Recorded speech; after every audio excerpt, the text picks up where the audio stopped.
nosso curso de Direito de Família. Começamos, então, casamento.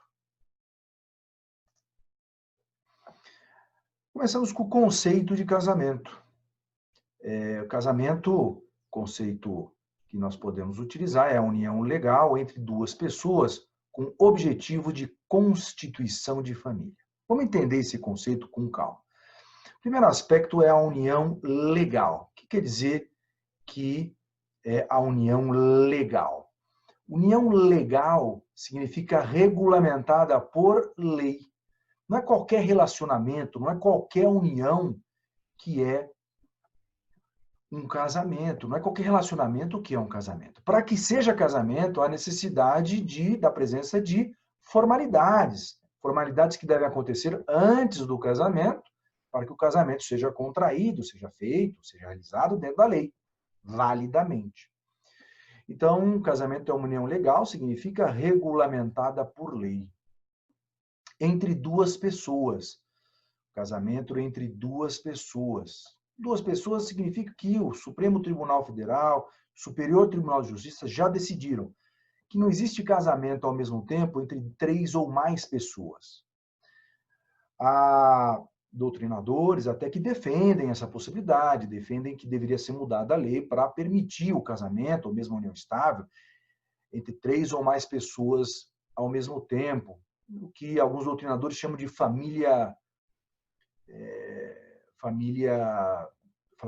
plurimas, ou casamento plurimo, ou união estável plurimas, multifamiliares, então que você tenha um relacionamento de casamento ou mesmo de união estável com 3 ou mais pessoas concomitantemente. Entretanto, hoje o entendimento, tanto do Egrégio Supremo Tribunal Federal quanto do Egrégio Superior Tribunal de Justiça, é que isso não é possível. Nem para o casamento, aliás, nem para a união estável. União estável a gente vai ter uma aula em outra oportunidade, mas nem para o casamento, nem para a união estável. Então, duas pessoas. Nem dá para ficar casado sozinho, evidentemente, né? Dá para casar consigo mesmo, mas 3 pessoas ao mesmo tempo também não. Existe, inclusive, uma resolução do Conselho Nacional de Justiça proibindo os tabelionatos de notas de lavrar qualquer escritura, né, de famílias de 3 ou mais pessoas ao mesmo tempo, relacionamento amoroso que constitua uma família de 3 ou mais pessoas ao mesmo tempo.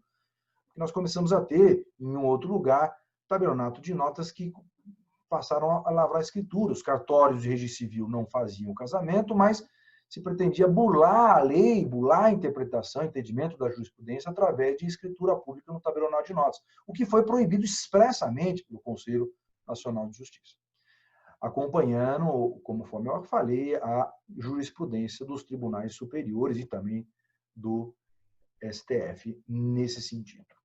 O casamento também tem como objetivo a constituição de família.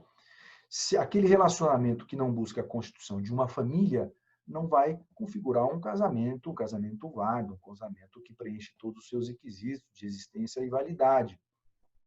Você pode me perguntar, Cristiano, mas tem alguém que vai se casar sem objetivos de constituição de família? E outra pergunta que me fazem também é, isso tem a ver com filhos? E aí vamos responder por partes. Primeiro que não tem nada a ver com filhos. Quando eu falo constituição de família, eu não estou querendo dizer filhos. O casal já forma uma família. Então, se o casal já forma ali uma família, basta que aquele casal queira, entre eles, entre os dois, formar uma família. Entre aquelas duas pessoas de sexo diferente ou do mesmo sexo, entendimento hoje da jurisprudência e também da doutrina de que o casamento é possível entre pessoas do mesmo sexo ou de sexo diferente. De modo que essas duas pessoas do mesmo sexo ou de sexo diferente querem formar ali um núcleo familiar, querem formar ali uma família, uma entidade familiar. Aliás, a expressão entidade familiar é uma expressão sinônima de família. Essa interpretação, inclusive, do Supremo Tribunal Federal também, já há 10 anos nesse sentido. Alguns doutrinadores na época, 10 anos atrás, alguns doutrinadores defendiam uma classificação da família e utilizavam a expressão família, entidade familiar, como expressões distintas. Não é, entretanto, esse o entendimento hoje da doutrina em especial do Egrégio Supremo Tribunal Federal. E família e entidade familiar significam a mesma coisa, têm o mesmo sentido. Então, independentemente de ter ou não filhos, o objetivo de constituição de família também é importante, porque se aquela família, se aquele casamento não tem o objetivo de constituição de família, provavelmente está burlando a lei, está buscando burlar a lei. É o que acontece, por exemplo, naqueles casamentos lá nos Estados Unidos, na Europa, em que não há esse objetivo. O objetivo de formar a família não existe. O objetivo é de ter uma cidadania norte-americana, italiana, francesa, portuguesa, espanhola. Não tem um objetivo de formar a família. O objetivo é apenas de burlar a lei. Consequentemente, o objetivo de burlar a lei, esse casamento não será, dependendo dos requisitos de existência ou de validade, não será existente ou não será válido. Mas os requisitos de existência e de validade nós vamos estudar em outra aula também com mais calma. Quais são os fins do casamento? As finalidades do casamento são, diz a doutrina, a procriação, né? Não é obrigação, mas é uma das finalidades do casamento, a procriação, a prestação de auxílio mútuo, também uma finalidade do casamento, o estabelecimento de deveres entre os cônjuges, também a educação da prole é uma finalidade do casamento, e passamos a ter um regime de bens. Em todo e qualquer casamento, no casamento sempre nós temos um regime de bens, sempre nós temos. O regime de bens é uma matéria mais extensa, um tema mais extenso. Então, sempre nós vamos ter um regime de bens, mas nós vamos estudar isso em outra aula também. Como eu falei, o tema casamento é um tema extenso, a gente vai ter que analisar em diversas aulas cada aspecto do casamento. E o regime de bens do casamento, todo casamento tem um regime de bens, essa situação econômica, financeira ali dentro do casamento, nós vamos estudar uma aula própria para tratar, para esmiuçar toda a regulamentação do direito patrimonial em relação ao casamento e mesmo em relação à união estável. Outro aspecto aqui do casamento que nós precisamos abordar é a natureza jurídica. Qual que é a natureza jurídica do casamento? Tem 3 posições sobre a natureza jurídica do casamento. Primeiro aspecto, primeira concepção da natureza jurídica do casamento é a concepção clássica. A concepção clássica, também chamada individualista ou contratualista, determina que o casamento é um contrato, tem natureza jurídica de contrato. Segunda posição da doutrina, a doutrina institucional, também chamada supraindividualista. Para essa segunda posição da doutrina, por exemplo, Maria Helena Diniz, primeira posição tem, por exemplo, Ciro Rodrigues, na segunda, Maria Helena Diniz, o casamento é uma instituição social, é um acontecimento social. E terceira posição doutrinária é a doutrina eclética. Para a doutrina eclética, o casamento é uma soma das 2 primeiras doutrinas. É um contrato, mas é também uma instituição social. E é uma instituição social porque não interessa só ao casal. Tanto é verdade que o casamento é publicado nos jornais da cidade, para que haja uma fiscalização da sociedade se aquele casal pode ou não casar. E as características do casamento. A primeira característica do casamento é a liberdade na escolha do nubente, a liberdade na escolha daquele cônjuge que se pretende casar. Se não houver liberdade na escolha, o casamento não será válido. Segunda característica, a existência de solenidades. Existem solenidades que a gente vai ver logo em seguida, formalidades que devem ser obedecidas antes do casamento. E é uma união permanente, uma característica do casamento ser uma união permanente. Ou está casado ou não está, não existe mais ou menos casado, é uma união permanente. Pode ocorrer a extinção, mas é uma união permanente. E a doutrina também elenca como características do casamento ser uma união exclusiva. O casamento é uma união exclusiva, ou seja, a lei estabelece um dever de fidelidade. Isso está na lei, no artigo 1566 do Código Civil. Primeiro dever do casamento é o dever de fidelidade recíproca entre os cônjuges. Então, uma união exclusiva é uma característica do casamento. Essas são as características do casamento.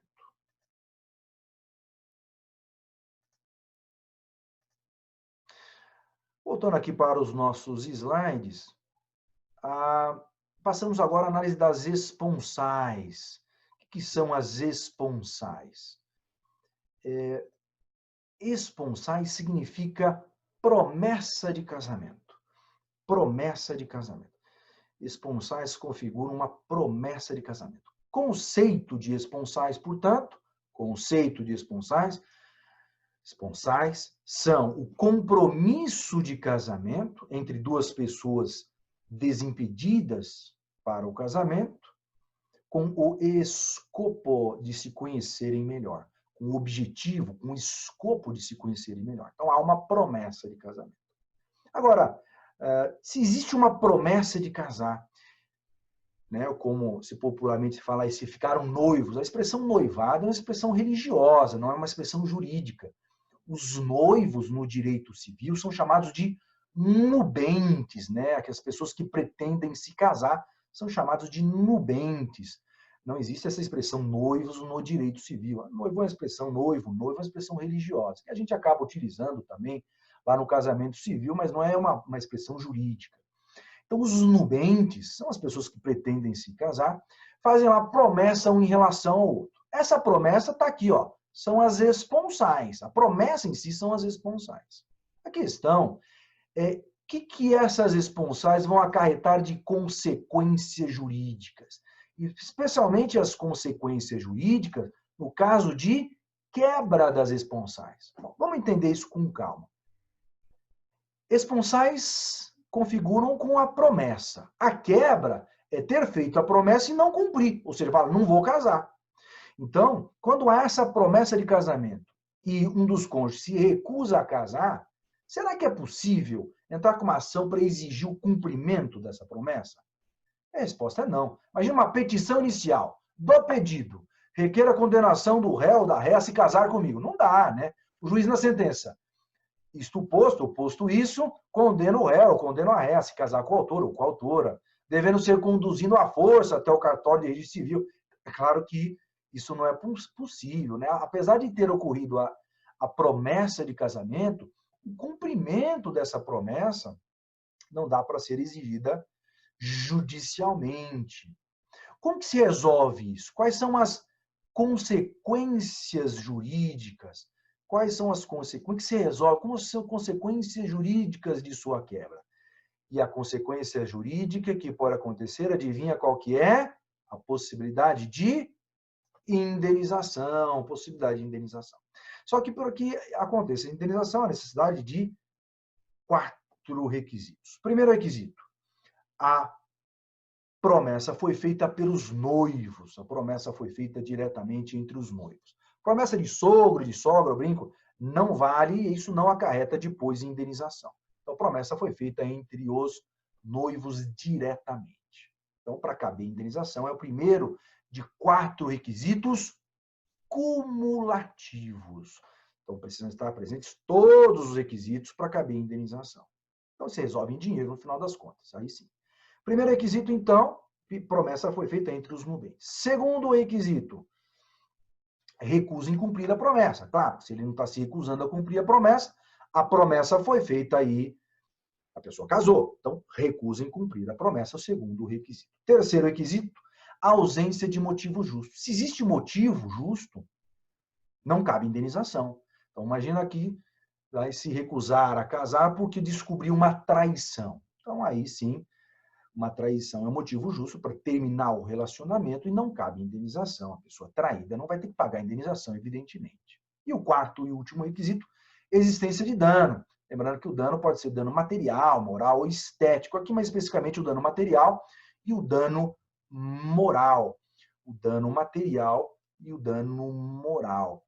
O dano material são aqueles gastos feitos com o casamento. Tudo que gastou com o casamento, né, é o dano material. Então, por exemplo, gastos com a festa, os gastos com o buffet, com a comida, com a roupa da noiva, a roupa do noivo. Então, são os danos materiais. E o dano moral, o sofrimento, a tristeza, eventual depressão. Então, também o dano moral, né? Está na Constituição Federal, a possibilidade de indenização também por dano moral, além do dano material, né? Então, em relação aos gastos do casamento, nós estamos falando em dano material, enquanto que o dano moral, aquele sofrimento, o dano material, é aqueles gastos com o casamento. Tá? Então tem que haver dano, porque também se não teve dano, não tem indenização. A pessoa não está sofrendo, não está triste, não teve gasto ainda com o casamento, não teve dano, não haverá então indenização. Presentes esses 4 requisitos cumulativos, teremos, então, a responsabilidade civil sendo aplicada, a possibilidade de indenização. A habilitação para o casamento, mudando aqui de tema, a habilitação para o casamento é o procedimento que acontece antes do casamento. Antes do casamento, há um requerimento de procedimento de habilitação. A habilitação, portanto, é um procedimento perante o oficial do registro civil para demonstrar que os nubentes estão legalmente habilitados para o ato nupcial. Então, a habilitação é um procedimento que acontece lá no cartório de registro civil, perante o oficial do registro civil, para demonstrar que os nubentes, lembra que eu expliquei agora, os nubentes são os noivos, né? Na expressão da igreja são os noivos, na expressão do Código Civil são os nubentes, são as pessoas que pretendem se casar. E se faz um procedimento lá. Então, se começa um procedimento com o requerimento do casal, que deve apresentar alguns documentos. Documento que comprova lá a idade, o nome da pessoa, documento pessoal, certidão de nascimento ou documento equivalente, por exemplo, RG, né? Pode ser utilizado para provar ali o nome da pessoa, a foto da pessoa, data de nascimento, autorização por escrito das pessoas para se houver necessidade de casamento. Então, quem tem 16 ou 17 anos vai precisar de autorização dos pais, ou se não tiver mais pais, ou se os pais não autorizarem, essa autorização pode ser suprida por ato judicial. 16 ou 17 anos precisa de autorização dos pais, ambos os pais, ou, na falta, do juiz de direito, autorização do juiz de direito. Cuidado, gente. Nós tivemos uma alteração do Código Civil em que não é mais possível autorização judicial para casamento com menos de 16 anos. Uma recentíssima alteração do artigo 1520. Artigo 1520. E 1526 também nós tivemos alteração desses 2 artigos. Não será no artigo 1520, mais especificamente, permitido em qualquer caso o casamento de quem não atingir a idade núbia. A idade núbia é 16 anos. Essa foi uma alteração em março do ano passado, março de 2019, em a Lei 13.811, de 12 de março de 2019, alterou o artigo 1520, determinando que quem tem menos de 16 anos não pode se casar. Declaração de 2 testemunhas maiores, parentes ou não, que declaram que não há qualquer proibição, não há qualquer impedimento para o casamento. Declaração de estado civil, se eles são solteiros, porque se eles não são solteiros, não são divorciados, tem que provar o divórcio, porque o casamento já terminou, né? Ou pelo óbito, certidão de óbito, para provar o falecimento e, portanto, a dissolução do casamento pelo falecimento, ou então sentença de nulidade, anulação e de divórcio, portanto, sentenças que vão comprovar o término do casamento. Então, esse procedimento de habilitação para o casamento posteriormente vai para o promotor de justiça. Se o promotor concorda com o casamento, esse procedimento com esses documentos voltam para o cartório para ser expedida a certidão de habilitação para o casamento. Não é certidão de casamento ainda, certidão de habilitação para o casamento. Expedida a certidão de habilitação para o casamento, esse casal vai casar no tempo de 90 dias, vai combinar com o juiz de paz para casar no prazo de 90 dias. Se houver alguma impugnação, seja do promotor, seja do juiz de direito, então o procedimento de habilitação, seja do promotor de justiça ou de uma terceira pessoa, aí vai para o juiz de direito para ele analisar, para ele decidir sobre essa impugnação. E por que tem que ter todo esse procedimento de habilitação? O procedimento de habilitação existe para se verificar se acontece alguma proibição, algum impedimento matrimonial, ou mesmo a análise das causas suspensivas. Então, só para fechar aquele raciocínio ali do procedimento em si, o procedimento existe para se verificar impedimentos matrimoniais ou mesmo alguma impugnação sobre causas suspensivas que nós vamos estudar agora.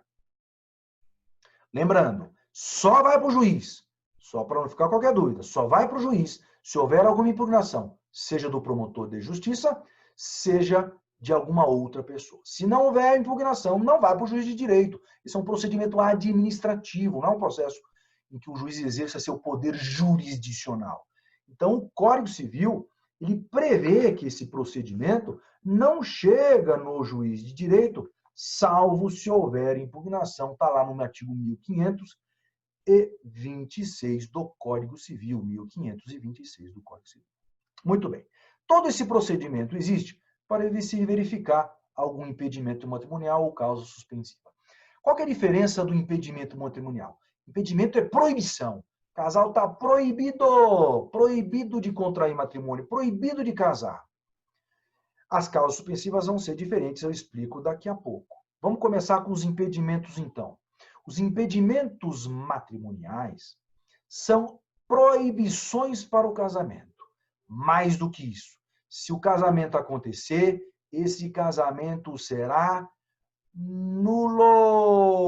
Hipótese de nulidade do casamento. Importantíssimo saber isso. Casal que casa descumprindo o impedimento matrimonial faz um casamento nulo, está contraindo um casamento nulo. E o casamento nulo pode ser atacado por qualquer pessoa através de ação declaratória de nulidade ou mesmo pelo Ministério Público, pelo promotor de justiça civil, vai ajuizar uma ação declaratória de nulidade. Então, o impedimento matrimonial, se acontecer o casamento mesmo assim, se o cartório não perceber que tem algum impedimento, esse casamento será nulo. Quais são as hipóteses de impedimento matrimonial? Então, lá no artigo 1521, são 7 incisos no 1521. Primeira hipótese, casamento de ascendente com descendente. Pai com filha, mãe com filho. Não tem evidentemente, casamento é nulo. Independentemente se o parentesco é natural ou civil. O que é o parentesco natural? É o parentesco de sangue, consanguíneo, também chamado parentesco natural, consanguíneo, biológico, genético. Tem o mesmo sangue, mesma genética do pai ou da mãe. E o parentesco civil? O parentesco civil é o parentesco que decorre ou da adoção ou da filiação socioafetiva. É o parentesco que decorre ou da adoção, né, filho adotivo, ou da filiação socioafetiva, aquele filho de criação, popularmente chamado de filho de criação, que é apresentado socialmente como filho e criado afetivamente como filho, chamada filiação socioafetiva. Então, o parentesco civil se subdivide em parentesco civil decorrente da adoção e parentesco civil decorrente da filiação socioafetiva. Segunda hipótese de impedimento são os afins, parentesco por afinidade. Falamos lá na outra aula, parentesco por afinidade em linha reta apenas, na linha colateral não. Quais são os parentes por afinidade? São os parentes que eu tenho, o parentesco que eu tenho com os parentes da minha esposa ou da minha companheira, mas só em linha reta. Então, os ascendentes e os descendentes da minha esposa, eu nunca vou poder casar. Se eu me divorciar da minha esposa, eu nunca vou poder casar com a minha sogra ou com a minha enteada, da minha ex-esposa, mesmo que eu me divorcie. Tá? Então, parentesco por afinidade em linha reta. Não pode casar com os ascendentes, nem os descendentes da minha ex-esposa ou da minha ex-companheira de união estável. O terceiro inciso trata de duas situações. Primeira situação, o adotante com quem foi cônjuge do adotado. Então, essa letrinha aí aqui, ela divide o inciso em duas hipóteses. O adotante com quem foi cônjuge do adotado. Então, imagina que o A é o adotante. O A adotou um filho. E esse filho, o filho adotivo, foi adotado, usando a expressão aqui do código. Então, adotado é o filho. Quem que não pode casar? O filho adotivo não pode casar com quem foi cônjuge do pai. Então, imagina que esse pai termine o casamento. Não pode casar com a madrasta, com o padrasto. Então, a madrasta não pode casar com o filho adotivo. Tá? Então, existe uma proibição do filho adotivo, uma proibição do filho adotivo em casar com a madrasta ou com o padrasto. E aqui a segunda hipótese, o adotado com quem foi cônjuge do adotante. O adotado com quem foi cônjuge do adotante. Então, o adotado, o filho adotivo, não pode casar com o cônjuge do adotante.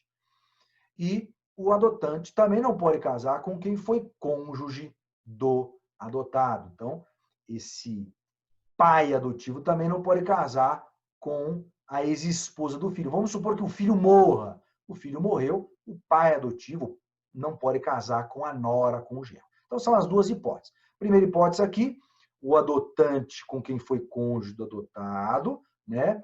Então, o pai adotivo não pode casar com a nora. Então, nessa primeira hipótese é com a nora ou com o genro, né?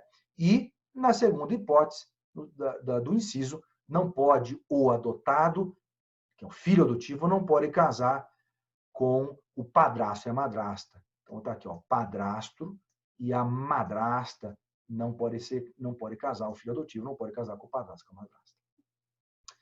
Quarto inciso, os irmãos.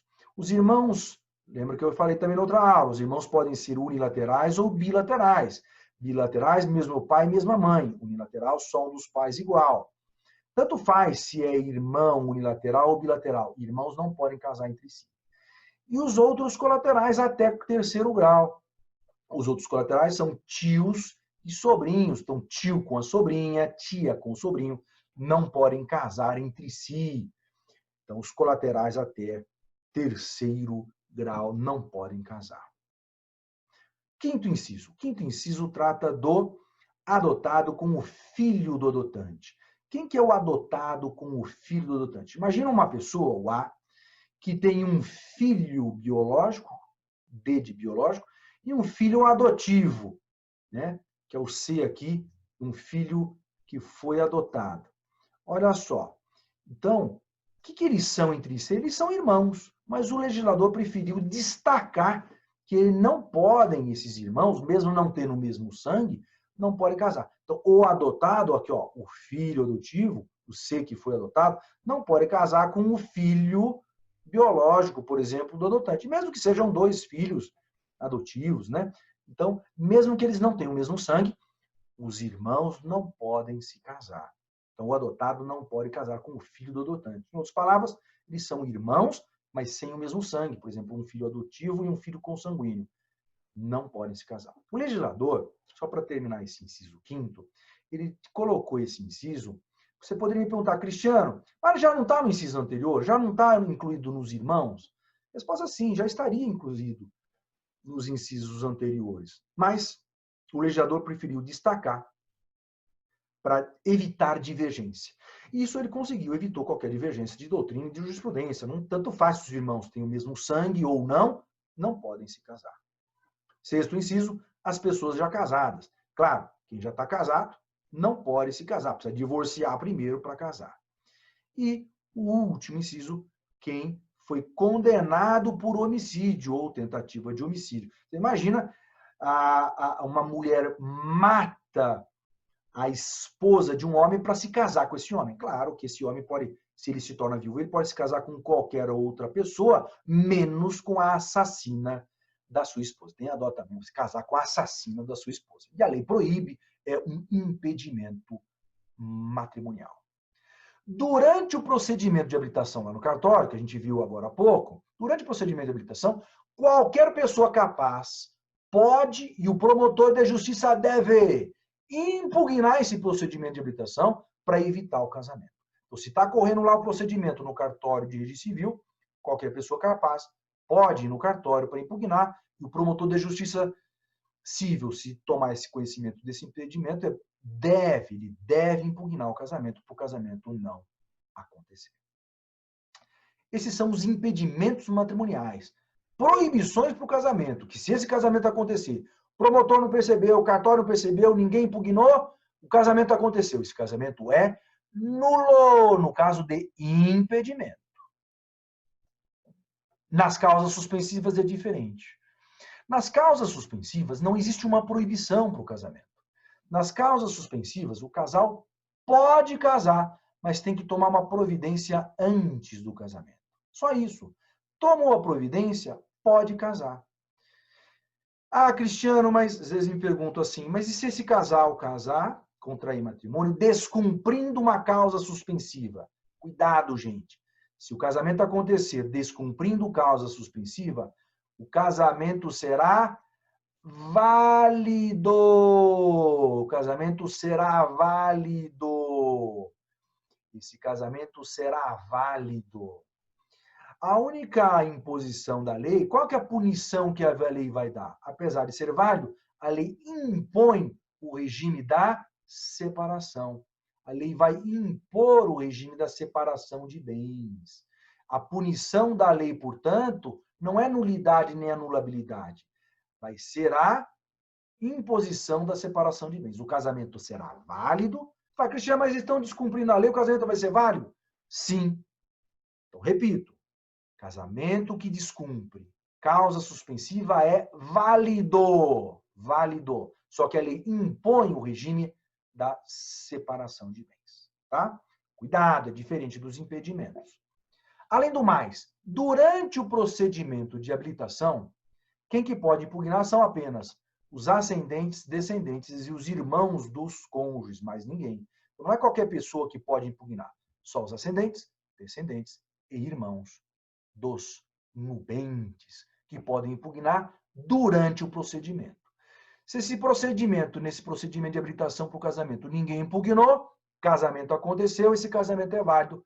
Só que aí o casal não vai poder ter escolhido o regime de bens, se escolher outro regime, não vai valer a escolha do regime. O casamento é válido, mas o regime vai ser o da separação de bens. E por quê?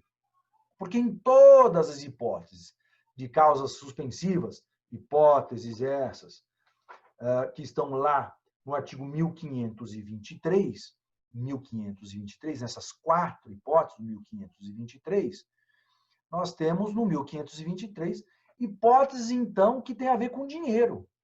Olha lá, o viúvo ou a viúva que tiver filho do cônjuge, por que enquanto não fizeram o inventário, olha aqui a palavrinha-chave desse primeiro inciso, inventário. O viúvo ou a viúva pode casar de novo? Pode, mas tem que fazer o inventário. Por que tem que fazer inventário? Para não misturar o patrimônio do filho do primeiro casamento com o dinheiro do novo marido da nova esposa. De repente, o novo casamento, o novo marido ou a nova esposa pode querer se apropriar do dinheiro do filho do primeiro casamento. Então, a lei determina aqui o inventário. Ah, Cristiano, e se casar sem fazer inventário, o casamento é válido? Olha aqui em cima. É válido, só que aí vai ter que obedecer o regime da separação de bens. Percebe que a imposição do regime da separação de bens serve justamente para proteger o quê? O dinheiro aqui do filho, do cônjuge. Segundo inciso, e todos os 4 incisos nesse mesmo sentido. A viúva, né, a mulher que tem um casamento nulo, anulado, ou mesmo por conta da viuvez, ou dissolução da sociedade conjugal, tem que fazer o quê? Tem que esperar 10 meses para ver se ela está grávida. Boa parte da doutrina entende que esse segundo inciso é inconstitucional, porque só exige da mulher e não do homem. Terceiro inciso, o divorciado, enquanto não houver sido homologada a partilha de bens. Olha, novamente tem a ver com os bens. Então, pessoa divorciou, pode casar de novo? Pode, mas antes tem que partilhar os bens, dividir os bens. E o quarto e último inciso trata da tutela e da curatela. O tutor ou curador, ele administra o patrimônio do tutelado do curatelado. Então, o que ele tem que fazer antes de casar com o tutelado ou curatelado ou algum parente dele? Né? Um descendente, ascendente, irmãos, cunhados e sobrinhos do tutor ou do curador. Tem que apresentar as contas e abrir mão da tutela e curatela. Apresentou as contas estão cumpridas, e aí deixa de ser tutor, deixa de ser curador, ele pode casar pelo regime que quiser. Mas se o tutor ou curador, ou algum desses parentes, descendentes, ascendentes, irmãos, cunhados ou sobrinhos, do tutor ou do curador, quiser casar com o tutelado do curatelado, e se fizer isso antes do tutor ou do curador abrir mão da tutela do curatela, o casamento será válido, mas aí a lei impõe o regime da separação de bens. Essa é, então, a nossa aula de hoje sobre casamento. Né? A nossa aula sobre casamento. Obrigado, um abraço e até a próxima.